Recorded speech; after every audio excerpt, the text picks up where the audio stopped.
the lights never go off on Wall Street. Even at 3 in the morning, when Manhattan's avenues empty and the trading floors fall silent, the machines are still awake. Servers hum beneath glass towers. Algorithms scan the globe for price movements measured in fractions of a cent. Somewhere, a shipment of oil changes ownership without ever touching American soil. Somewhere else, a government calculates how many dollars it needs not once, but needs to survive the next month. This is the quiet truth of the modern world. Long after empires stopped marching armies across continents, one empire never went home. It learned to rule through balance sheets instead of battleships, through invoices instead of invasions. Its weapon is not force, but necessity. Its flag is printed on paper, encoded in digits, and trusted sometimes reluctantly by nearly every nation on earth. That empire is the US dollar. To understand how a national currency became the backbone of global power, we need to rewind, not just decades, but centuries. Back to a time when money itself was something you could hold, weigh, and bite. Because before the dollar ruled the world, silver did. In the 16th century, the most powerful currency on earth wasn't issued by a central bank, nor was it backed by a sovereign debt market.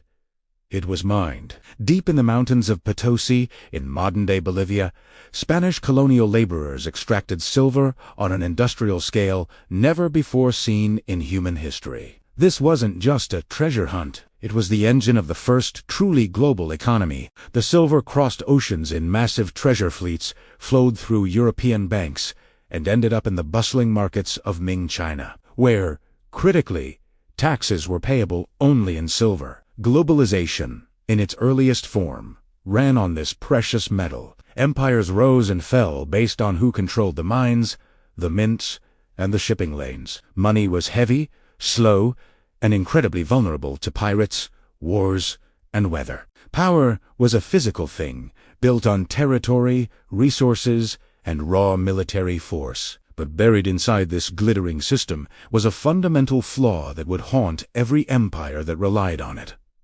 Scarcity. Silver shortages could trigger crippling recessions. New discoveries could cause runaway inflation. Entire economies lurched unpredictably based on what came out of the ground. It was a volatile and unreliable foundation for a world on the brink of an industrial explosion. As trade expanded and industrialization accelerated, the world needed something better, something more flexible, something that could grow as fast as commerce itself. That search for monetary stability brought the 19th century to heel under a single, glittering standard, and that was gold. And at the center of this new world order was the British Empire. Britain, the first industrial superpower, built its empire on factories, steamships, and a currency convertible into a fixed amount of gold. The British pound sterling became the world's undisputed reference point.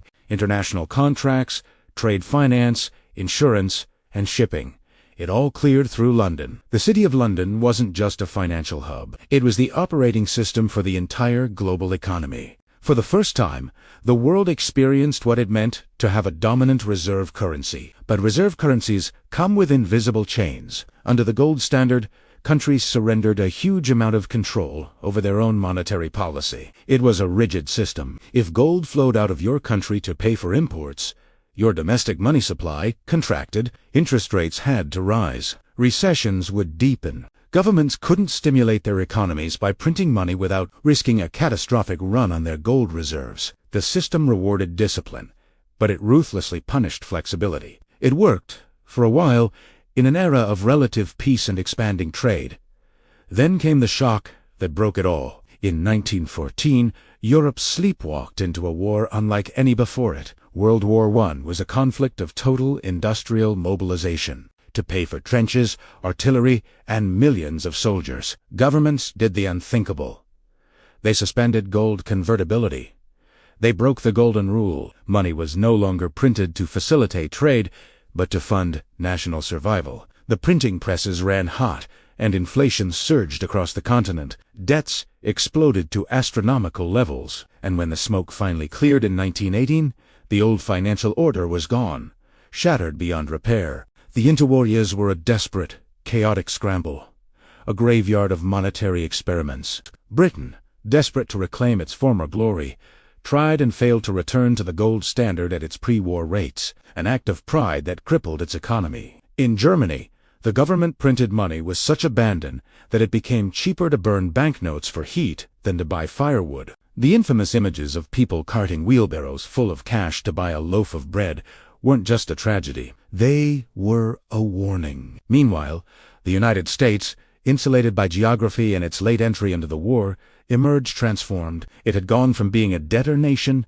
to the world's largest creditor. Its factories were intact.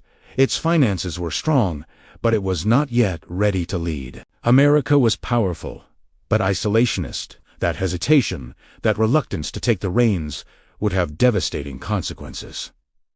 The moment that forced America's hand came with a crash. In October 1929, Wall Street collapsed. What began as a stock market panic quickly metastasized into a global depression. As American credit dried up, the contagion spread. International trade evaporated. Banks failed by the thousands. From Vienna to Tokyo, unemployment soared to unimaginable levels. And one by one, in a desperate act of self-preservation, countries abandoned the gold standard to try and save themselves. By the mid-1930s, the lesson was brutally clear. Tying the world's money supply to a finite, scarce metal had turned a severe recession into a global catastrophe. The gold standard hadn't provided stability. It had been a transmission mechanism for economic collapse. But the alternative, pure fiat money, currency backed by nothing but government promise, terrified policymakers. Trust, after all, is the real foundation of any currency, and in the wake of hyperinflation and depression, trust had just been shattered worldwide.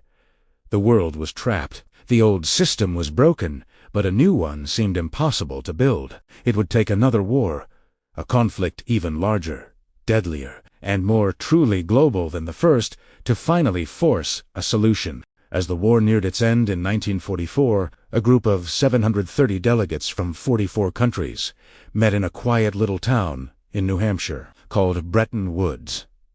While the world was still at war, these people were designing the peace. They were building the future of the global economy. And let's be clear, one country held all the cards.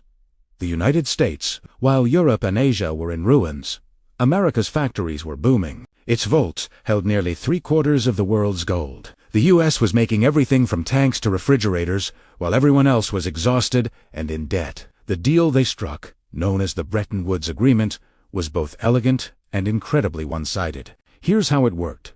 The U.S. dollar would be pegged to gold at a fixed rate of $35 an ounce. Then, every other major currency would be pegged to the U.S. dollar. So, the dollar was as good as gold, and every other currency was as good as the dollar. It promised stability without the gold scarcity problem. And just like that, almost quietly, the dollar was crowned king of the financial universe. But Bretton Woods was more than just exchange rates. It created two powerful institutions: the International Monetary Fund, or IMF, to help countries with short-term cash problems, and the World Bank to fund long-term reconstruction. And guess where both were headquartered? Washington, D.C.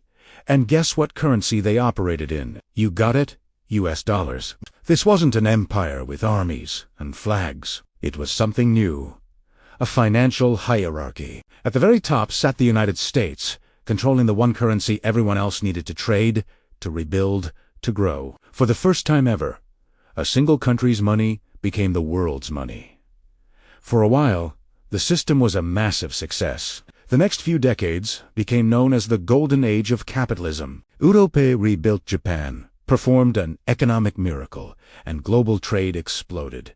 Financial crises were rare. The dollar was solid, dependable, and trusted. But there was a hidden flaw in the system, a ticking time bomb identified by an economist named Robert Triffin. He pointed out a fundamental contradiction, now called the Triffin dilemma. For the world economy to grow, it needed more dollars. But for the U.S. to supply those dollars, it had to run a trade deficit, meaning it had to buy more from the world than it sold. Over time, all those dollars flowing out of the U.S. would make people question if America actually had enough gold to back them all up. The more successful the system became, the more fragile it got. By the late 1960s, The cracks were showing. The U.S. was funding a costly war in Vietnam and expanding social programs at home. The government was printing money to pay for it all, and dollars were flooding the world. Other countries, especially in Europe, started getting nervous. They looked at the mountain of dollars they held and looked at America's shrinking gold pile,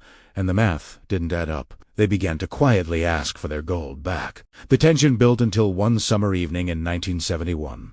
On August 15th, President Richard Nixon went on television. With a calm and steady voice, he made an announcement that sent shockwaves around the globe. He declared that the United States would temporarily suspend the ability to convert dollars into gold. That temporary suspension is still in effect today. In a single speech, the dollar was cut loose from gold. The anchor that had held the global economy steady for 25 years was gone.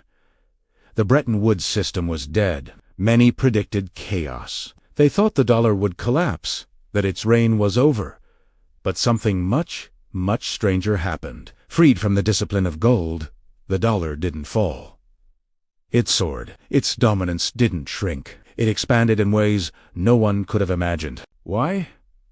Because the world was already built on dollars. Oil was priced in dollars, the so-called petrodollar system. International debt was issued in dollars. Global banks used dollars to settle their accounts. The world had become addicted. The U.S. Treasury market, where the U.S. government borrows money, became the safest place on earth to park cash. If you were a foreign government, a multinational corporation, or a wealthy investor, U.S. government bonds were the ultimate safe haven.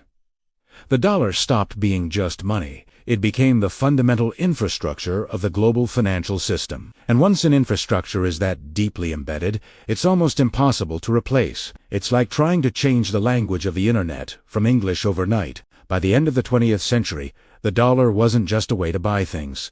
It was the language of global finance. To participate in the world economy, you had to speak dollars. This gave the United States a new kind of power, a subtle but relentless influence. When the world runs on your currency, your domestic decisions have global consequences. In the years that followed, countries began quietly searching for ways to reduce their exposure. China has been promoting its own currency, the renminbi.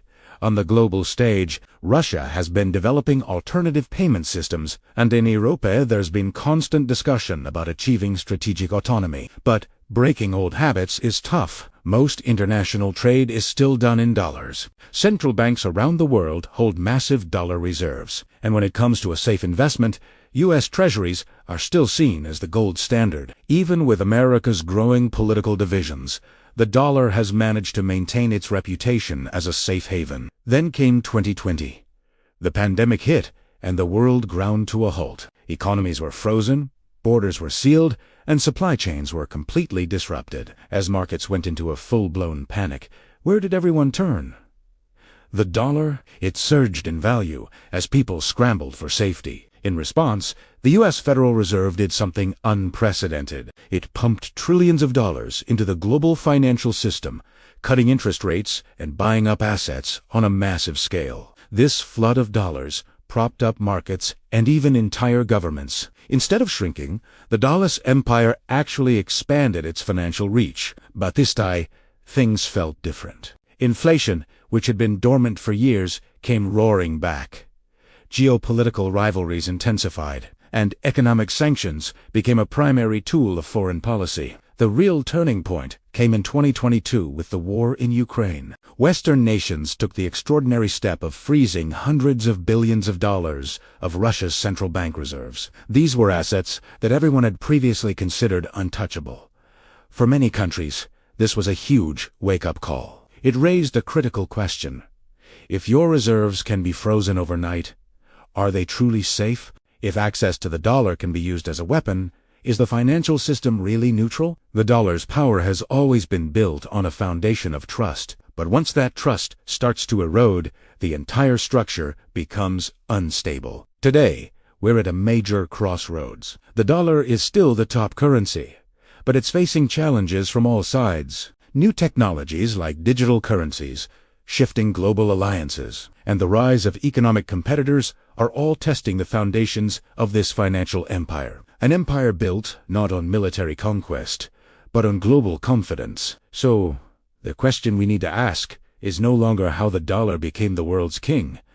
The real question is, how much longer can it hold onto the crown? Empires don't just collapse overnight. They unravel at the seams.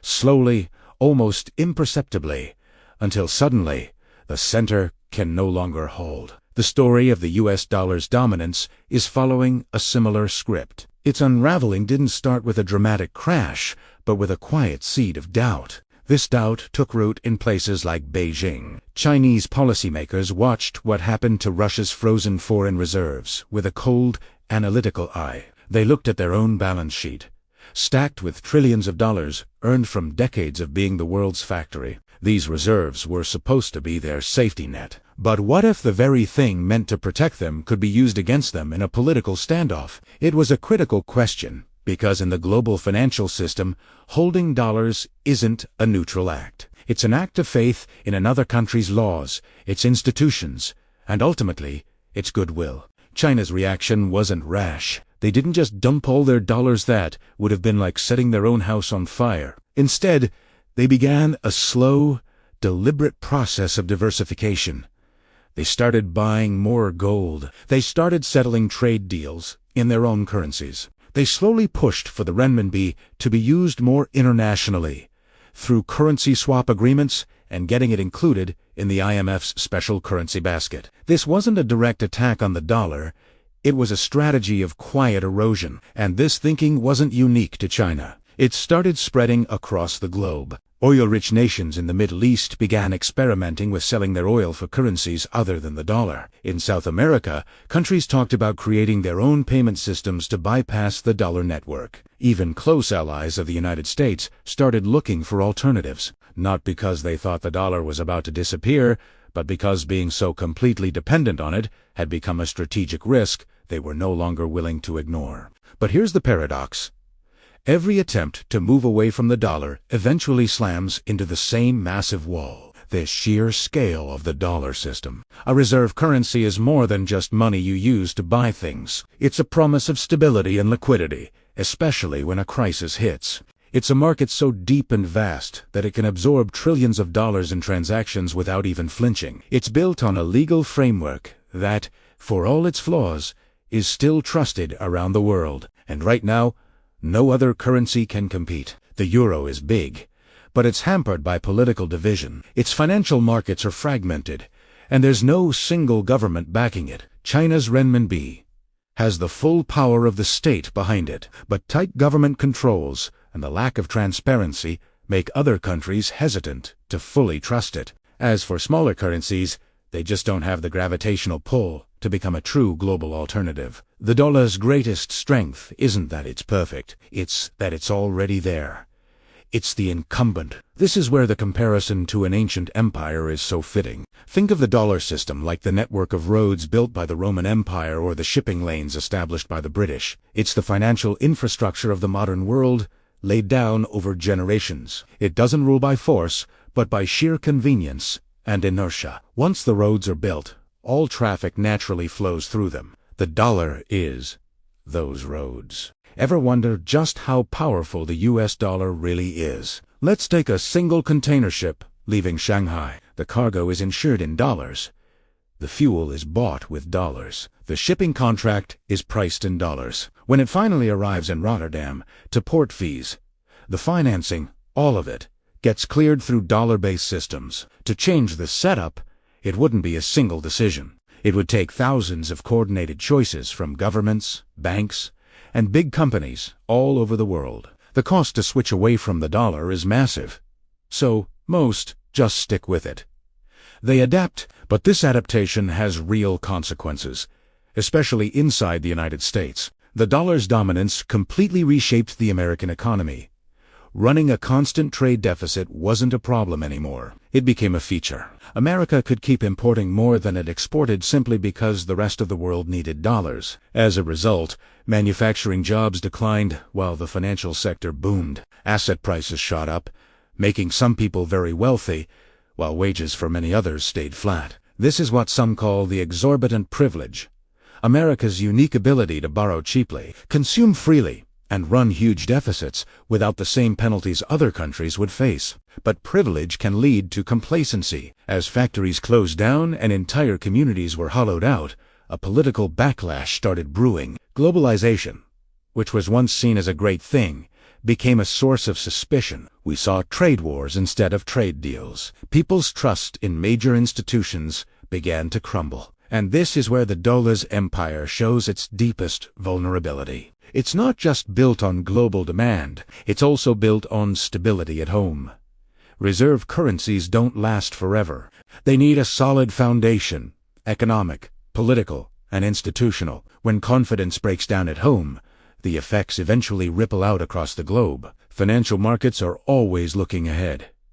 They don't wait for a collapse to happen, they start pricing in the risk long before. So far, these risks haven't been big enough to dethrone the dollar, but they have changed how the entire world thinks about money. For the first time in centuries, the idea that only governments can create currency is being seriously questioned. And this challenge isn't just coming from other countries, it's coming from technology. Think about Bitcoin. It emerged right after the 2008 financial crisis, almost like a protest written in code. It's a currency without a central bank, a system without borders. To its supporters, it represents a way to escape government manipulation and the dominance of a single monetary power. Its critics, of course, will tell you it's volatile, inefficient, and purely speculative. But regardless of what you think, the idea behind it is incredibly powerful. What if trust could be distributed instead of centralized? If that happened, would money still need an empire? This question sent a jolt through central banks worldwide. Suddenly, digital currencies went from a fringe concept to a top policy agenda. China is already piloting a digital yuan. Also, the European Central Bank is exploring a digital euro. Even the Federal Reserve in the United States has started researching a digital dollar. But make no mistake, these projects aren't about overthrowing the existing system. They're about defending it. Because at its very core, money is a social technology.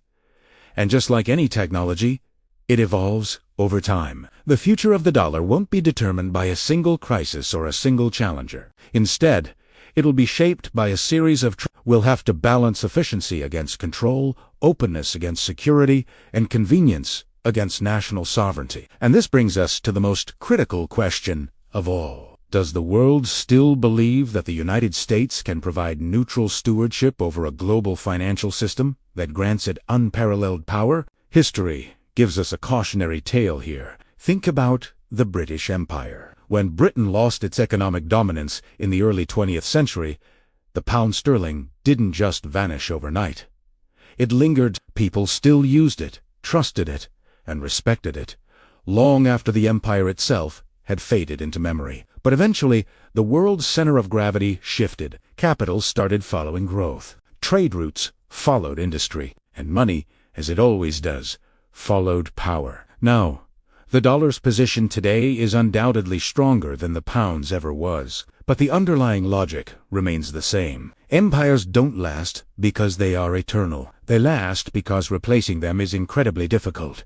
Until, all of a sudden, it isn't.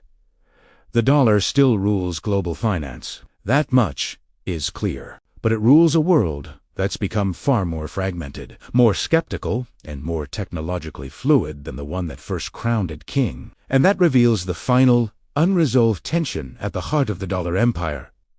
Can dominance survive in a world that no longer wants a single center? In the end, all empires face the same reckoning. It doesn't come when they are defeated in a great battle, but when the world simply stops organizing itself around them. For the dollar, that moment hasn't arrived yet, but the conditions that once made its dominance unquestionable are changing. Global trade isn't expanding at the explosive pace it once did. Supply chains are getting shorter, more regional, and are being built to withstand shocks. Geopolitics is back as a primary economic force. Sanctions, tariffs, export controls, and financial restrictions are now routine tools of state. Each one of these actions serves as a stark reminder to governments and corporations that money is not neutral.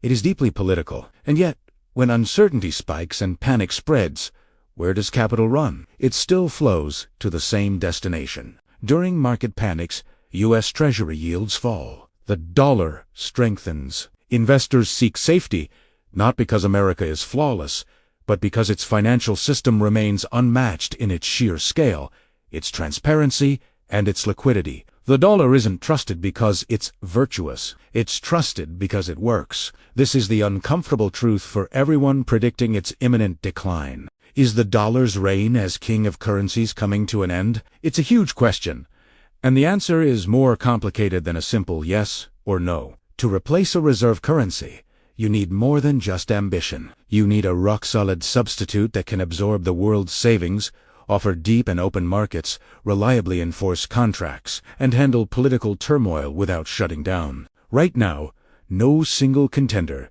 checks all those boxes at the same time. But history doesn't usually work in clean, dramatic replacements. It's all about small, marginal shifts that build up over time. Think about it. Every time two countries trade without using the dollar, it chips away just a little bit at its dominance. Every time a central bank diversifies its reserves, it weakens the dollar's exclusive hold. And every new payment system creates an alternative where one didn't exist before. None of these individual moves will topple the system overnight, but together they are slowly reshaping it. So, what does this new world look like? It might not be a post-dollar world, but it could definitely be a less dollar-centric one. In this scenario, the United States would still be a massive player. Its markets would continue to anchor global finance. However, its power to act as the undisputed monetary authority of the world would be reduced. Power would become more spread out, more negotiated, and more conditional. This is where the dollar's future really depends on the choices America makes today. Things like fiscal discipline, credible institutions, political stability, and being open to trade aren't just abstract ideas. They are the absolute bedrock of monetary power. If you undermine these foundations, the dollar's special status will erode not with a bang, but with a slow, persistent fade. The irony here is that the dollar empire wasn't built by force or conquest. It was built on trust, necessity, and a long history of successfully managing one crisis after another. And if it does end, it won't be because a challenger stormed the gates. It will be through simple neglect from within. You see, money is a form of memory. It remembers who has provided stability, who has kept their promises, and who has absorbed financial shocks without breaking. For almost a century, the dollar has built up that memory, surviving crises, wars, and panics. That's the real reason it still rules the financial world. But memories can change. The next major financial shock won't just test the markets, it will test the very legitimacy of the system. The next big geopolitical conflict will test whether a currency can be both neutral and used as a weapon. And the next technological leap will make us question if money even needs a nation-state behind it anymore. When these tests come, and they always do, the world will once again ask the same quiet question it has asked for generations. When everything feels uncertain, what can we truly trust? For now, the answer is still the dollar. The empire of the dollar endures, not necessarily because it is loved, but because it is relied upon. And in our modern world, reliance is the most powerful currency of all. Thanks for watching, and if you found this interesting, don't forget to like and subscribe for more.